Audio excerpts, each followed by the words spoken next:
comenzar ahora mismo ya a grabar. Debería haber empezado diciendo que estamos, pero lo digo ahora para situarnos en las jornadas de Derecho y Derechos que organiza la Universidad de Jaén y la Universidad Carlos III de Madrid. Y contamos entonces la primera, con la intervención, ¿no?, la primera ponencia de Óscar Pérez de la Fuente, profesor titular de Filosofía del Derecho de esta universidad, que nos va a hablar sobre misoginia online. Y ahora ya pues, como comentaba Rafa de Asís, pues estas jornadas sirven para que nos veamos, tanto los profesores de Jaén como nosotros, los de la Carlos III, y podamos discutir algunos papers de lo que estamos trabajando. Yo creo que porque es interesante, voy a explicar un poco de dónde surge este paper y un poco lo que me lleva hasta aquí, hasta trabajar este tema. Por un lado es pues la propuesta que hizo al principio del curso Rafa de Asís, asociada a un proyecto sobre tecnología, que iba a haber un número monográfico en la revista The Age of Human Rights Journal para tratar temas de tecnología. Y por otro lado, el tercer ejercicio de mi oposición, que se acaba de publicar, está recién salido, vais a recibir seguramente un libro, Odio, minorías y libertad de expresión. Ahí está como el marco de fondo donde trato el tema en general del discurso del odio, pero lo intento hacer desde parámetros, primero hablando del derecho penal, segundo del concepto de odio, parámetros, digamos, desde la filosofía del derecho, no tanto desde el derecho penal, no tanto desde... más bien desde la filosofía, no tanto desde enfoques jurídicos que habitualmente se hace del discurso del odio. Entonces, el proyecto que tengo, que me gustaría desarrollar, y que al menos tiene dos manifestaciones o dos cosas más específicas, es, por un lado, estudiar cómo se vincula el odio a las mujeres, la misoginia, en la red, que es este paper, que alguno de vosotros tenéis, no sé si, bueno, alguno de vosotros lo he distribuido, y está en fase de comentarios, ¿no? Algunos se han recibido algunos comentarios, y por otro lado tengo la intención de hacer otro paper similar sobre las personas con discapacidad en la red, que yo creo que es un tema muy interesante. Y bueno, bien, voy a empezar. En primer lugar, ¿cómo se estructura el paper? En primer lugar, hay una parte conceptual que es una parte muy importante y que está vinculada con lo que trabajaba en el tercer ejercicio, que es explicar qué es el sexismo, qué es la misoginia, qué es la masculinidad tóxica, qué son todos estos conceptos que, bueno, pues nos suenan, pero a lo mejor no tenemos claro la nitidez para delimitar conceptualmente uno y otro. O sea, la primera parte es conceptual. La segunda parte es una parte más específica, en qué consiste en concreto la misoginia online. Aquí yo creía que era una parte como más sencilla, pero ha resultado ser como que hay muchas manifestaciones específicas de lo que es la misoginia online, muchas manifestaciones referidas a lo que son las redes y la tecnología, y bueno, eso lo veremos.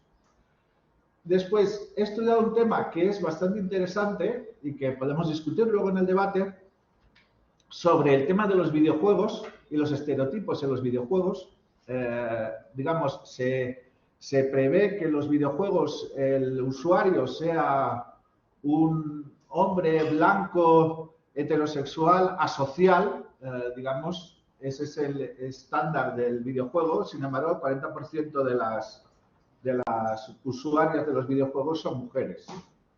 Y por lo tanto, pues, ese me ha parecido un tema muy interesante. Se creó una polémica en Estados Unidos sobre este tema. Hubo una bloguera que empezó a denunciar que los videojuegos pues, tenían estereotipos de género y que tenían un determinado enfoque. Y empezó a recibir amenazas de muerte y, bueno, se hizo como una gran... Este me parece un tema interesante, ¿no? El otro tema que en el paper... Es decir, me parece que está resuelto, pero que podría estar mejor resuelto, es el tema del derecho positivo.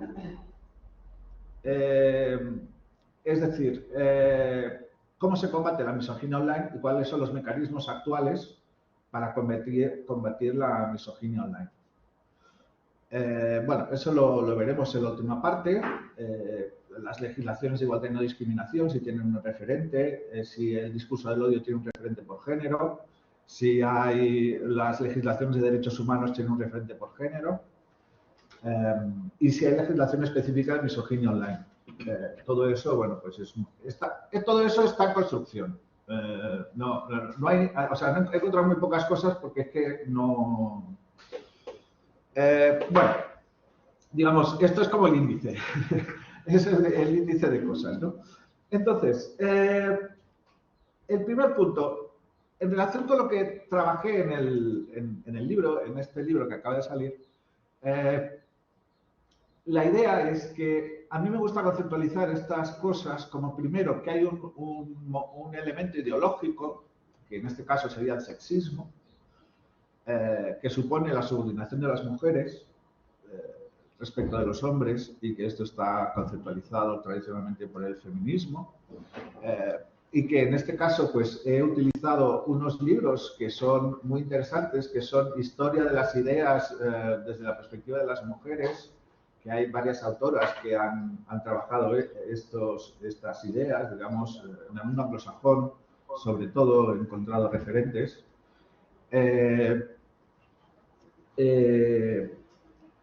Y luego hay un elemento jerárquico que a veces la doctrina le llama el elemento discriminatorio, el elemento antisubordinación o subordinación, o bueno, tiene diferentes nombres, pero a mí me gusta llamarle el elemento jerárquico porque significa que hay un grupo que es inferior a otro, un grupo humano que es inferior a otro. Y según mi conceptualización eso se aplica a diferentes grupos humanos. Porque estas ideologías del sexismo son otras ideologías en otros ámbitos, digamos.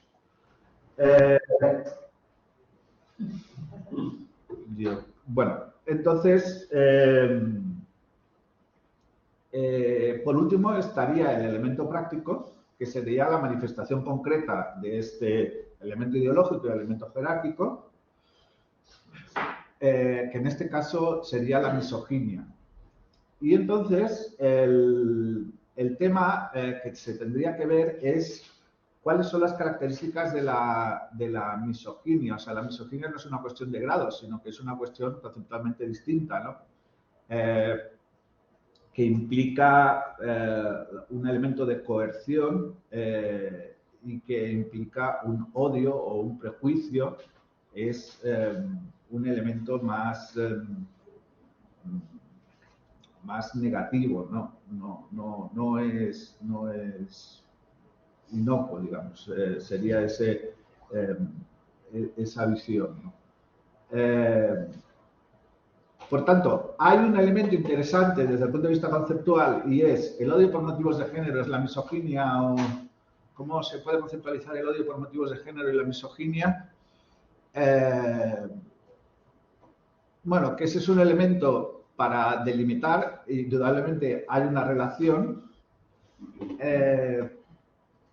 pero que yo diría que el concepto de misoginia sería un concepto muchísimo más amplio, y en el trabajo así lo hago, que no solo incluye el discurso del odio, sino que desde el punto de vista online pues incluye toda una serie de manifestaciones y toda una serie de acciones que van contra los derechos de las mujeres y contra la dignidad de las mujeres desde el punto de vista de las actividades online, pues que implican un desprecio y un prejuicio hacia ellas que se manifiesta, ¿no?, con la misoginia.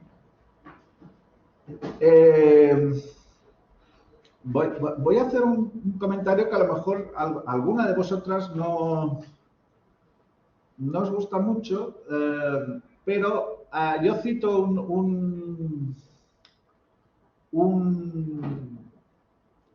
yo me baso en un libro de Hawking que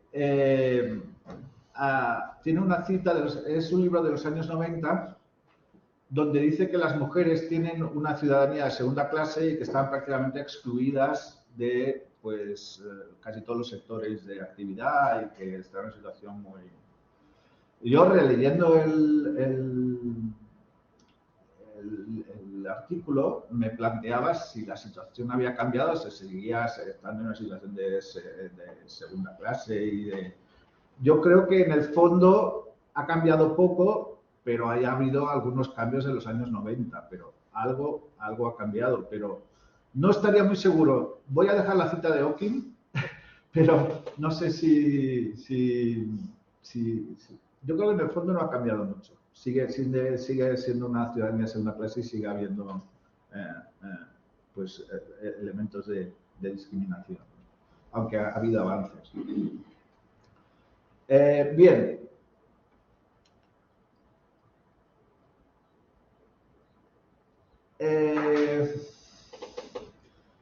Bien, entonces, tal como yo lo conceptualizo, el sexismo sería el elemento ideológico que tendría que ver con estereotipos, que tendría que ver con la cultura, que tendría que ver con elementos que normalmente se suele hablar de patriarcado, ¿no?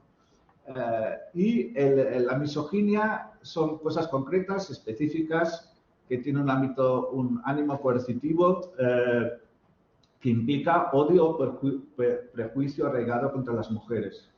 Por ejemplo,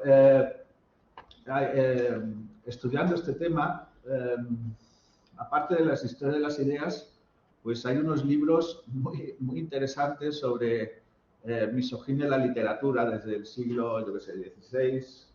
¿Qué elementos de la misoginia podemos encontrar en la literatura? Y, por ejemplo, se habla de algunos mitos misóginos, ¿no? Por ejemplo, se suele hablar de Eva, ¿no? Del relato bíblico de Eva, o de algunos relatos, o sea, algunas historias que tradicionalmente se aplican a las mujeres y que tienen estos componentes, digamos, misóginos, ¿no? Dentro de la cultura popular.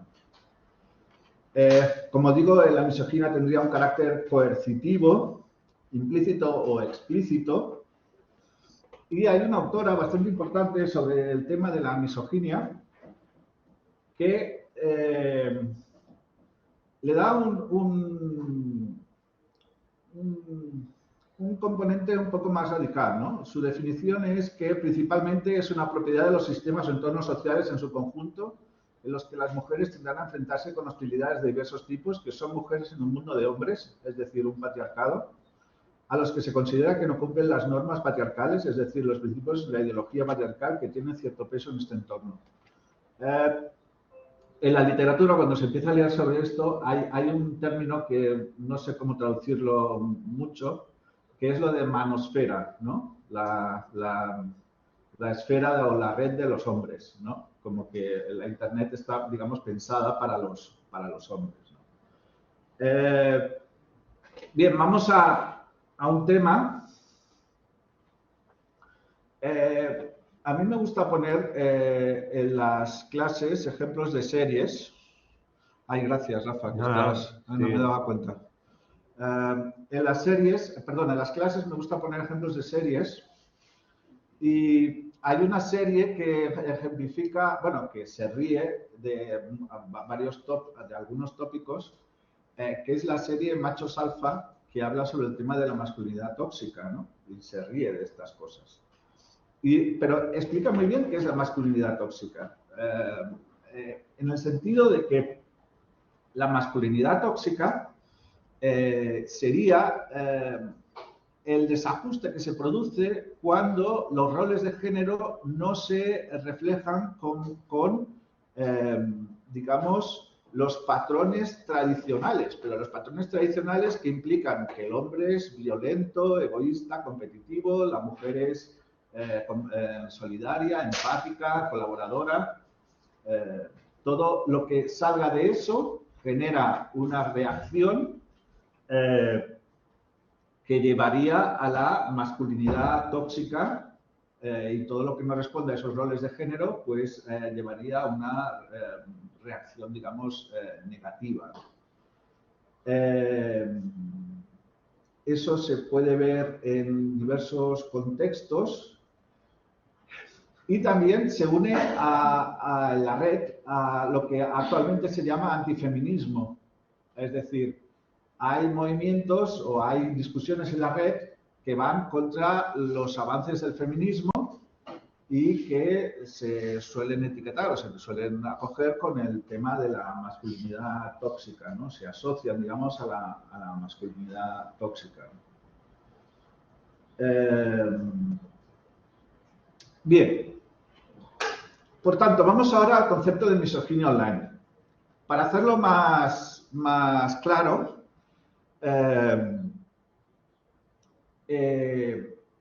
voy a ir delimitando, voy a ir caracterizando cada uno de los comportamientos o cada una de las situaciones que se han dado en denominar misoginia online, o que comprenderían este concepto que es mucho más amplio de misoginia online, ¿no?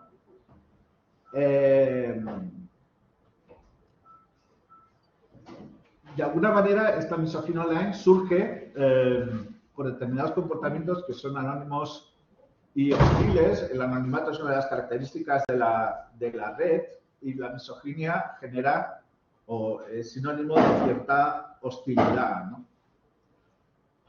Por ejemplo, el acoso online, cuando se intenta contactar con una persona por cualquier medio, pero la jurisprudencia establece que esto debe ser dirigido a un individuo en concreto, sea con la intención de causar alarma, angustia al individuo, sea opresivo y razonable. Y también añade la jurisprudencia que tenga que ser varias veces. Es decir, si alguien busca desesperadamente contactar con alguien en la red y este alguien es una mujer, pues ese es un tipo de acoso online, ¿no? Cuando se utilizan salas de chat, redes sociales o correo electrónico y se utilizan insinuaciones, comentarios o mensajes sexuales no deseados o intercambio de imágenes explícitos sin consentimiento, ya deja de ser acoso en línea para convertirse en acoso sexual, ¿no? Hay un tema que yo desconocí hasta que lo estudié, que es lo que se llama el acoso visual, que tiene que ver con el envío de imágenes y vídeos eróticos y pornográficos sin consentimiento. Y que eso se considera una forma de acoso visual y una forma de misoginia online, ¿no? También se incluiría la atención sexual no deseada cuando hay comportamientos no invitados que comunican expresamente o expresan deseos o intenciones sexuales hacia otra persona, que podrían llegar a la coacción sexual. Presionar físicamente o psicológicamente a una persona para obtener su cooperación sexual. El flaming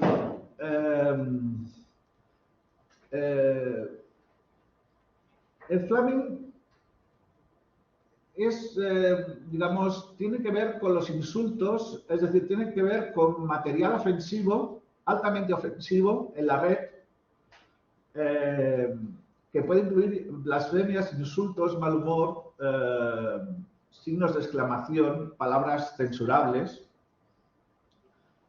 Y el trolling, creo que lo habremos conocido alguna vez, digamos, son personas que establecen contenido deliberadamente provocativo o fuera de tema para crear una reacción, ¿no? También se puede hablar del ciberacoso, que afecta a niños y adolescentes, también conocido como ciberbullying.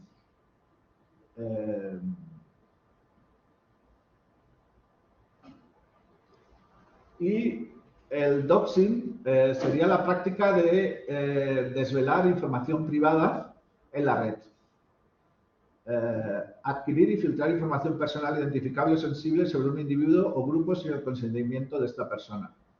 lo cual es una práctica pues rechazable y en algunos casos es delito, ¿no? Bueno, hay uno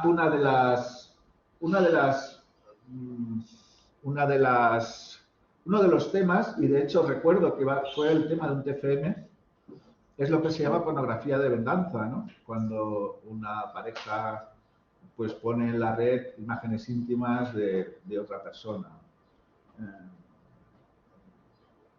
También hay otra situación que sería la suplantación de identidad, hacerse pasar por otra persona en la red.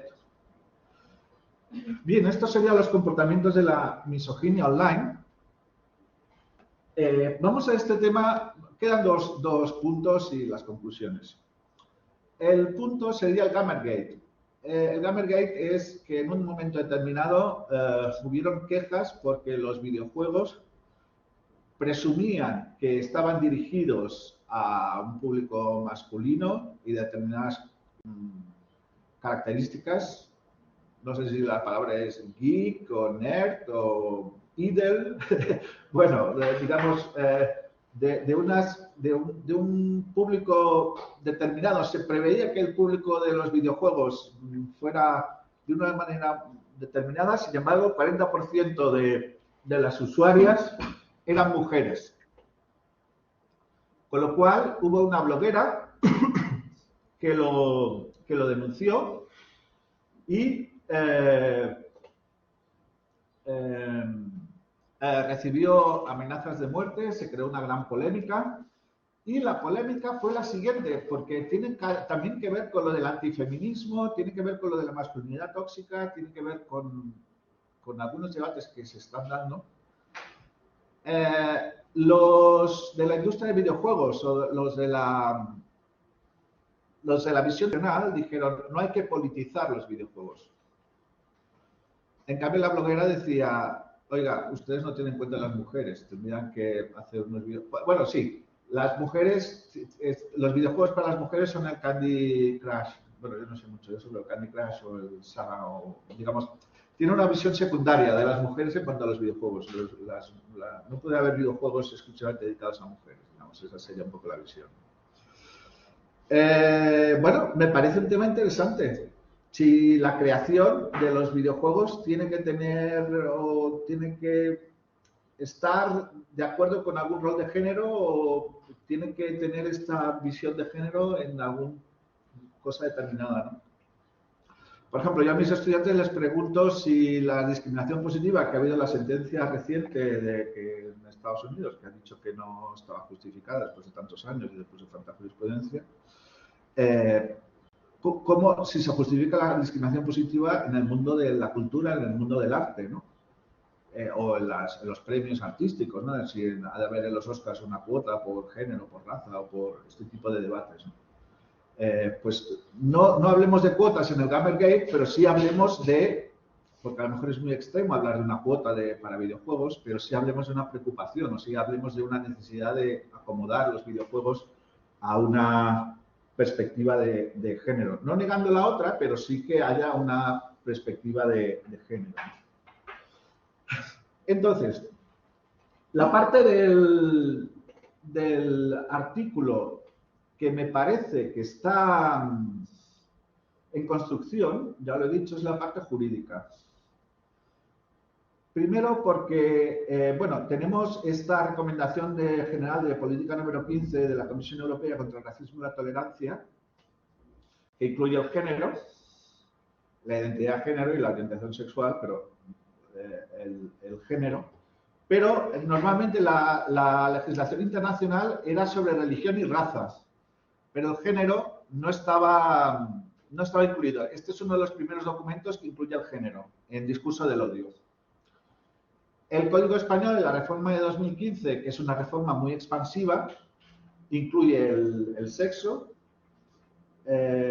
tanto en el punto primero de los que promuevan o inciten directo o indirectamente al odio, hostilidad o discriminación, con los que quienes produzcan, elaboren o posean con finalidad de distribuir o faciliten pues material de este tipo, ¿no? algunos critican, digamos, esto, porque si tú tienes determinado material en tu casa, ya parece que estés yendo contra la legislación en España, ¿no? Contra el Código Penal. Y, bueno, es un poco expansiva la regulación, me parece. Es criticada por la doctrina. Bien. Hay un código contra el discurso del odio, una autorregulación de las plataformas y la Comisión Europea, no específicamente sobre el odio por motivos de género, pero sí por discurso del odio.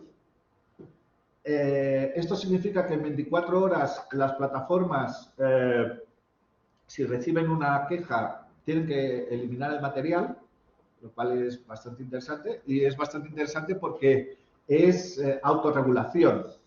Es un caso de autorregulación, ¿no? Luego, en cuanto a las leyes de igualdad y no discriminación, he encontrado la ley española, una ley integral española de igualdad de trato y no discriminación, que es muy reciente, y he encontrado una regulación sobre la promoción de una imagen no estereotipada de las diferentes personas y los grupos de población. Aquí esto me plantea el siguiente duda, que también se la planteo a mis estudiantes, es si hay límites al humor con las minorías. ¿Hay límites al humor, hacer humor con las minorías? El caso que siempre planteo es el de la serie Aida, que era una serie muy divertida, pero que el tipo de humor que hacía a determinadas minorías le podía, y no era la intención de los creadores, pero finalmente el estereotipo que creaba era un estereotipo muy negativo para las minorías y podía fomentar, por ejemplo, contra los inmigrantes, o hubo un caso sobre personas con discapacidad que fue así, ¿no? Entonces, la pregunta teórica es, ¿se pueden poner límites al humor protegiendo a las minorías? ¿Se puede fomentar que no haya estereotipos de género en determinadas producciones? Bueno, lo dejo ahí porque es un tema muy complicado y no... me intenté conseguir el plan de derechos humanos, el segundo plan de derechos humanos, en el momento en el que no lo he encontrado.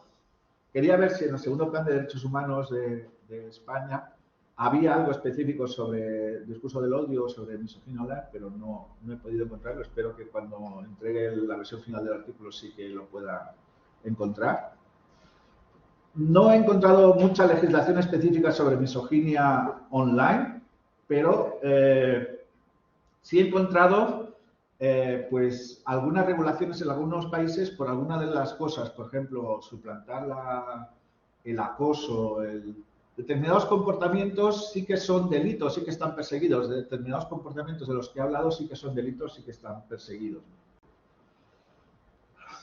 Por último, pues de lo que se trata es de que la red permita que todas las personas, hombres y mujeres, pues puedan navegar y puedan sentirse igualmente respetados, igualmente libres e iguales en el contexto digital, y por tanto las personas, las empresas tecnológicas y los gobiernos deben colaborar para crear lugares digitales que sean seguros y acogedores para todas y todos. Muchas gracias.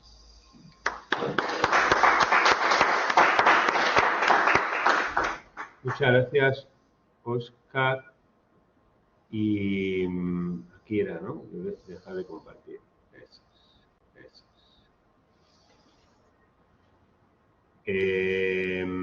Muy bien. Y entonces ahora tenemos un ratito para coloquios. Lo tenemos como unos 20 minutos.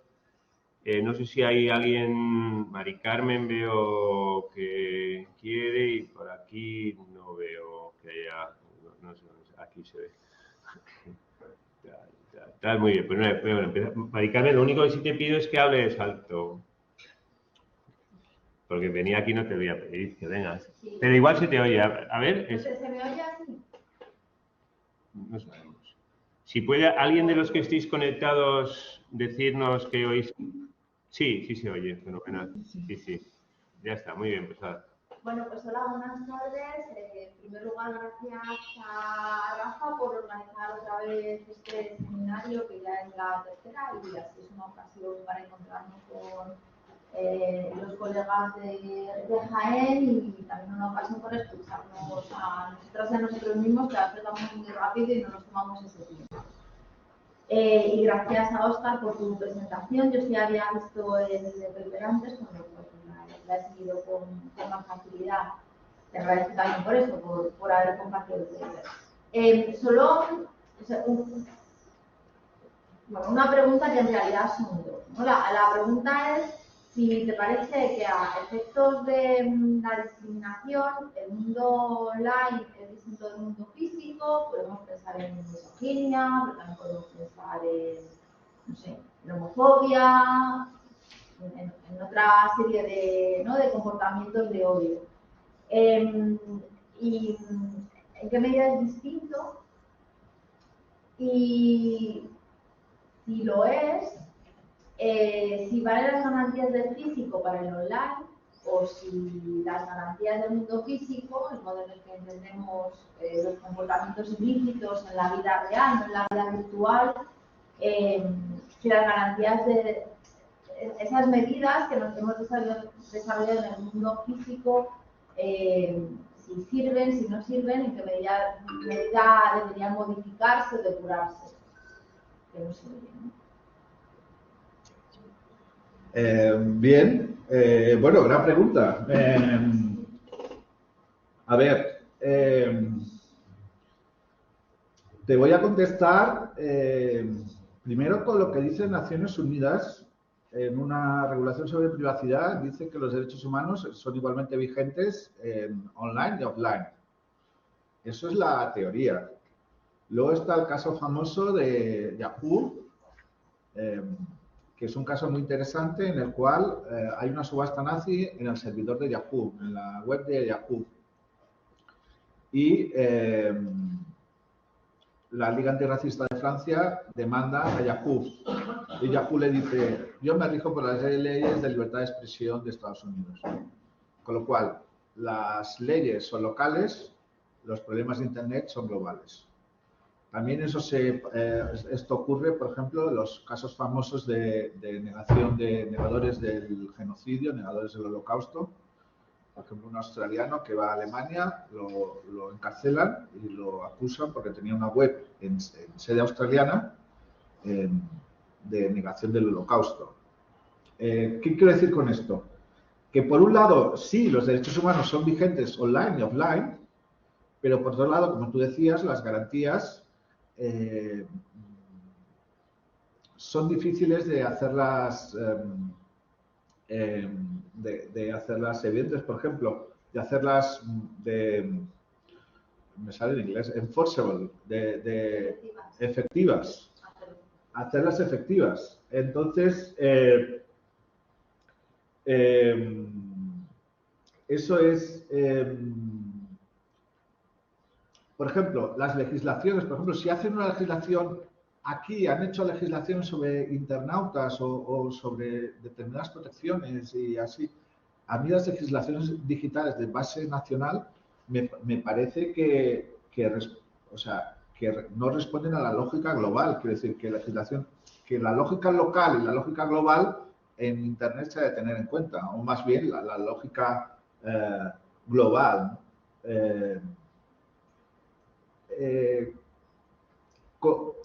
Con eso quiero decir que los derechos no son vigentes y que no. Hay como dos corrientes en Internet. La corriente, eso lo explico en este libro. La corriente que diría Internet siempre la libertad y que es la corriente, digamos, libertaria, o la visión que diría hemos de proteger a Internet frente a los regímenes autoritarios y frente al control de Internet, al control físico de Internet, y entonces tenemos problemas de piratería o tenemos problemas de hackers o problemas de control de información, etcétera. Este es un tipo de debates. Y luego otro enfoque, que yo creo que es el enfoque razonable, que es el enfoque de derechos humanos. Es decir, podemos controlar Internet para según qué temas, por ejemplo, el discurso del odio, pero tenemos que saber, primero, el mecanismo, y el mecanismo no puede ser un mecanismo local, tiene que ser un mecanismo global. Y ese, pues, y mejor si es un mecanismo autorregulado y no un mecanismo impuesto. Creo que te he dado algunas orientaciones sobre... No sé si hay alguna... vale, Irene y luego Sebastián. Tenéis que hablar alto. Vale. A mí se me ocurría hacer una reflexión ahora, bueno, de la respuesta y lo que comentaba Mari Carmen, en relación a la frase que decía antes de Hawking, que no sabías hasta qué punto estabas de acuerdo o cómo dejarlo. Lo que se me ocurre es que, desde luego, sí hay una ciudadanía de segunda para las mujeres, al menos en lo online, ¿no? Ahí sí que no hay ninguna duda de que hay una ciudadanía de segunda. En lo offline también, pero bueno, creo que la conclusión a la que llegas es que en lo online hay una ciudadanía de segunda, sin lugar a dudas. Y luego quería hacerte una pregunta, porque me parece una pregunta bibliográfica. Has mencionado no sé si era un libro concreto, Historia de las ideas desde la perspectiva de las mujeres o algo así. ¿Es una obra en concreto? Sí, te puedo pasar las referencias. ¿No? Sí. Sí. Son unos libros preciosos y que yo empecé a trabajar para el tercer ejercicio, pero luego desestimé dedicarme a... Porque lo que me interesaba en el primer ejercicio, quería hacer como una especie de historia de las ideas de qué decía Hobbes o qué decía Rousseau sobre las mujeres. Y qué decían... Y entonces, porque digamos, estos libros, lo que... Luego te paso las referencias, porque son unos libros estupendos, son 3 o 4 libros en inglés, que hacen una historia de las ideas desde la perspectiva de las mujeres. Entonces, empiezan a explicar la historia de las ideas tanto desde la perspectiva feminista como desde la perspectiva, digamos, sexista, ¿no? Y entonces, por ejemplo, de Platón y Aristóteles. Aristóteles, digamos, tenía una visión clara que las mujeres estaban subordinadas a los hombres, pero Platón es un poco más ambiguo por el tema de que no quiere que haya familia y porque las mujeres pueden ser filósofas y entonces Platón lo tratan mejor estas autoras que Aristóteles, aunque Platón también tiene visiones. Entonces van recorriendo como toda la historia de las ideas, un poco así, ¿no? De hecho, creo que el libro de Hawking es también de historia de las ideas, ¿no? Es un libro de historia de las ideas muy interesante. Luego te paso las referencias. Sí, yo creo que también, o sea, yo os hacía la reflexión de que si había cambiado, lo hacía como pregunta, no lo hacía afirmando nada. O sea, me preguntaba, cuando releía el texto, si eso que decía Hawking en los años 90, de que las mujeres eran tenían una ciudadanía de segunda clase, si hoy se aplicaba de la misma forma que en los años 90.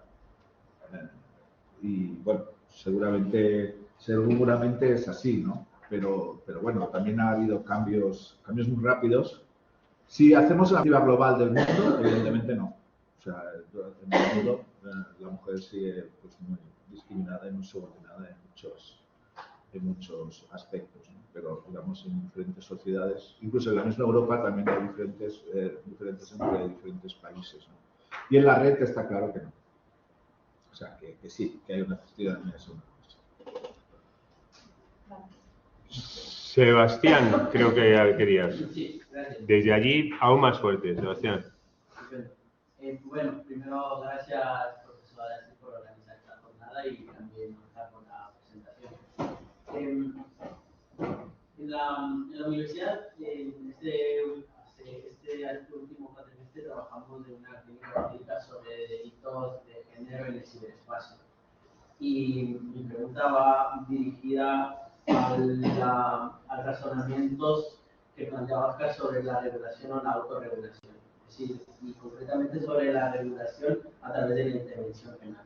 Nosotros allí pudimos identificar en la legislación actual, que es el penal español, o sea, delitos concretamente en esta área, es decir, género, internet, ciberespacio, que son el de delito de sexting, el de sextorsión, el de ciberacoso o ciberstalking.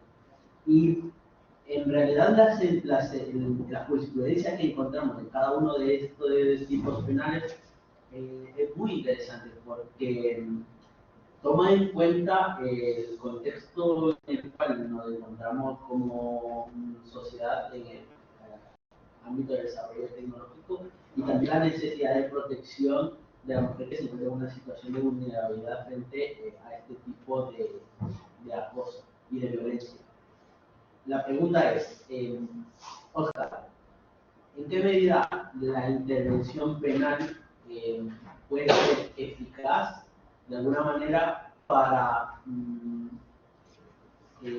evitar que se cometan este tipo de delitos? Uno.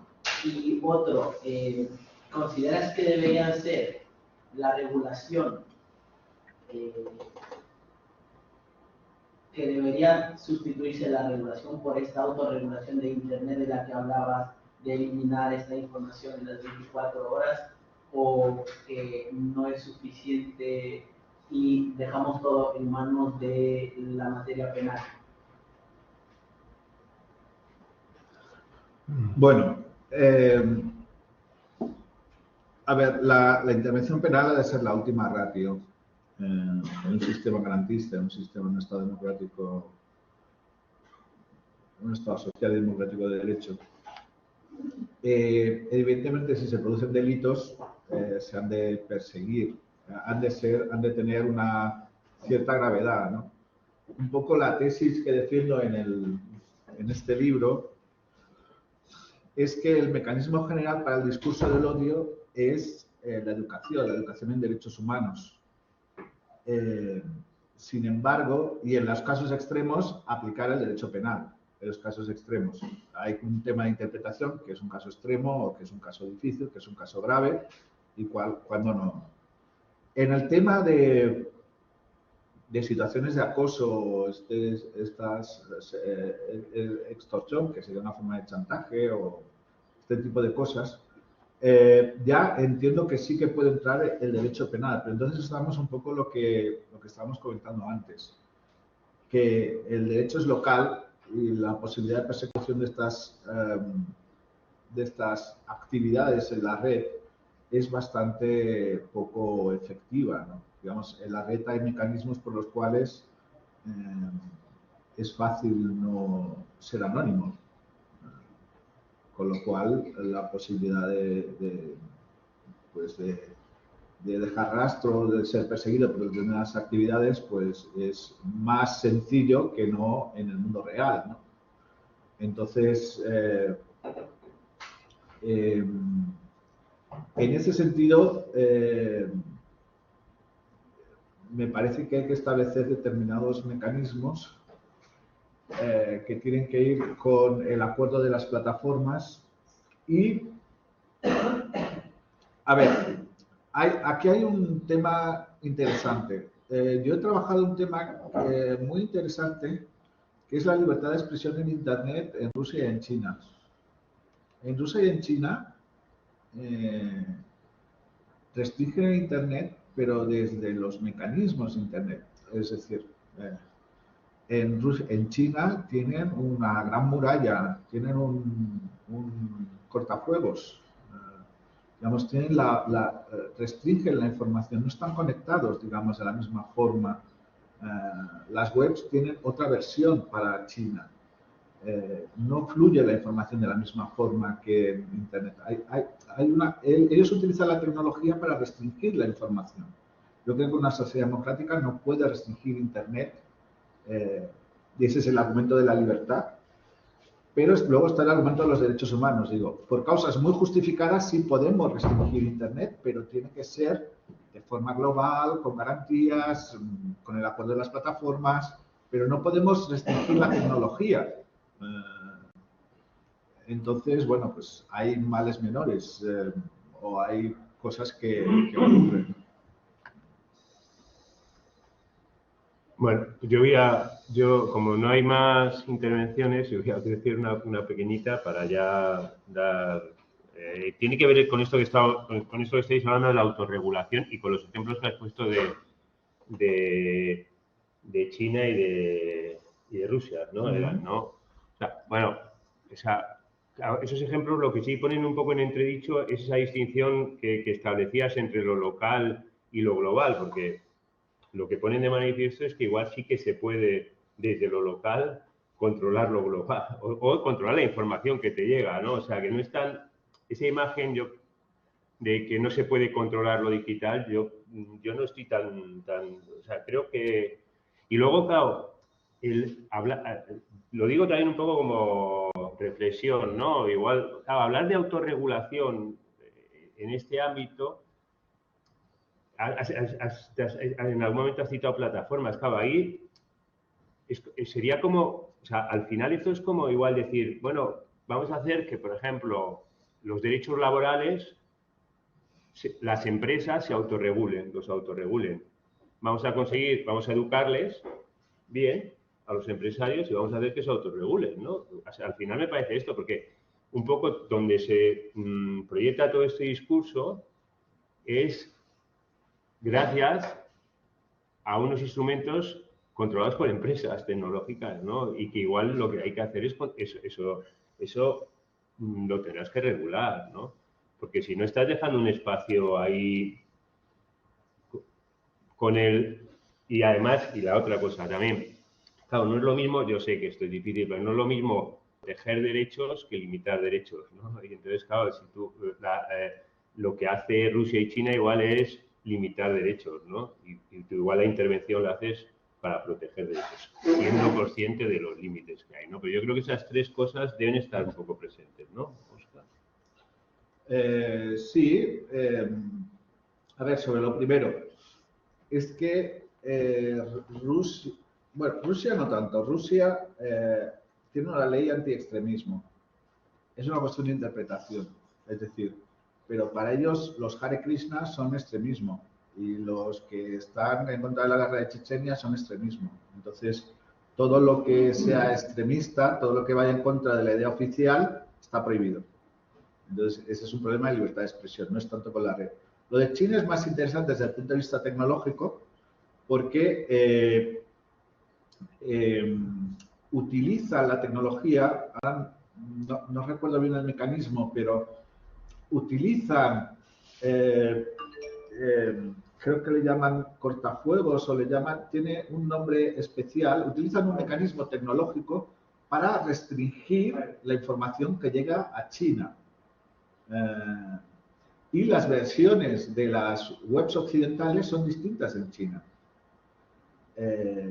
Con lo cual, obviamente sí, tienes razón que en ese caso lo local es muy importante, pero es que no juegan, o sea, están restringiendo Internet, digamos, no juegan las mismas reglas del juego que el resto del mundo. Entonces, Internet tiene que ser libre, esa es la guerra de Internet, o sea, el argumento de la libertad, no, el enfoque de la libertad es muy poderoso. Internet tiene que ser libre, podemos hacer lo que quiera, no hay reglas. Internet no tiene que estar regulado. Entonces, ahí surgen los problemas de la piratería o los problemas del activismo político. Entonces, hay algunos interesados en regularlo.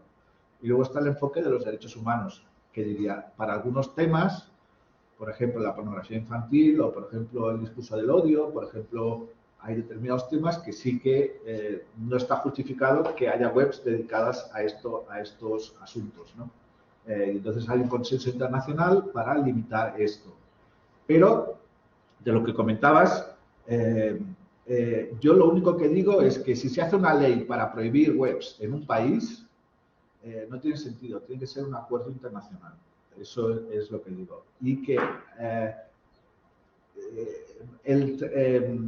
y luego, desde el punto de vista internacional, ¿yo por qué hablo de autorregulación? Por el tema, el Tratado de la Ciberdelincuencia no está, o sea, está aceptado por Estados Unidos, pero el protocolo por el discurso del odio no está aceptado por Estados Unidos. Porque ellos no tienen la libertad de expresión esta visión del discurso del odio, ellos no son favorables a castigar el discurso del odio. Con lo cual, como no hay consensos en Internet sobre determinados temas de la libertad de expresión, Por ejemplo, ¿podemos conseguir un consenso internacional sobre la misoginia online? Pues ya, os aseguro que no. Podemos conseguir un consenso internacional sobre pues, la suplantación de identidad, entiendo yo, sobre el acoso, si está muy especificado, muy claro, pero sobre el concepto de misoginia online, o sea, pues es difícil que se lleguen a este tipo de consensos, ¿no? Pero bueno, yo creo que tiene que venir más del consenso internacional y de encontrar acuerdos a un nivel global que de determinadas legislaciones a nivel local. Al menos es mi visión actual sobre el tema. Muy bien, Óscar, pues nada, con esto agradeciéndote que desde el primer momento además fuiste partidario y además querías participar en estas jornadas, te lo agradezco mucho y ya sin más, entonces vamos a dar lugar a la segunda sesión que con el profesor Anzuategui. Gracias, Óscar.